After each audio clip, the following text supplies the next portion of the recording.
মাধ্যমে খুনি হাসিনাকে ক্ষমতায় এনেছিল।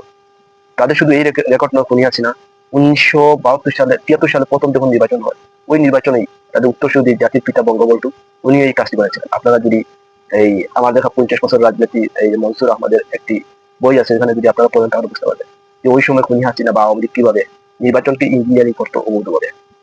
এরপরে ভিতরে আমি যে পিলখানা হত্যাকাণ্ডের কথা বলেছি, এটা সরাসরি ভারত ছিল, এটা প্রমাণিত। এরপরে আপনারা দেখেছেন এই তনু হত্যা, কুমিল্লা ক্যান্টনমেন্টে এর বিচার হয়। এরপর ভারতের র এজেন্টের, পুলিশের ভিতরে র এজেন্ট সম্ভবত প্রদীপ সরাসরি গুলি করেছিল মেজর সিনহাকে। এটার কোনো তদন্তের মাধ্যমে কোনো সুষ্ঠু বিচার হয়নি। তো সেনাবাহিনী আমরা আগে দেখেছি, যখন মেজর ডালিমের স্ত্রীকে এই বঙ্গবন্ধু পরিবার যখন এই তার সাথে সম্ভবত শেখ শেখ কামাল যখন ডালিমের স্ত্রীকে নিয়ে এই বাজেভাবে কটুক্তি করেছিল, তখন বাংলাদেশের সব সেনাবাহিনী একসাথে প্রতিরোধ করেছিল। তখন বঙ্গবন্ধু সরাসরি মাপ চেয়েছিল। এইবার কেন পারেনি?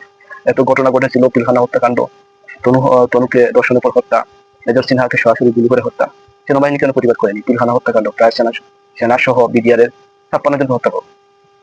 তো এই দেশে ন্যায় বিচার নাই, ইনসাফ নাই বিগত 54 বছর ধরে। সেজন্য আমরা সবসময় যে সংগ্রামটা করছি, আমরা চাই সেনাবাহিনী যত দ্রুত তার ব্রাকে ফিরে যাও, কারণ সেনাবাহিনী যদি মাঠে থাকে তাহলে সেনাবাহিনী বিতর্কিত হবে।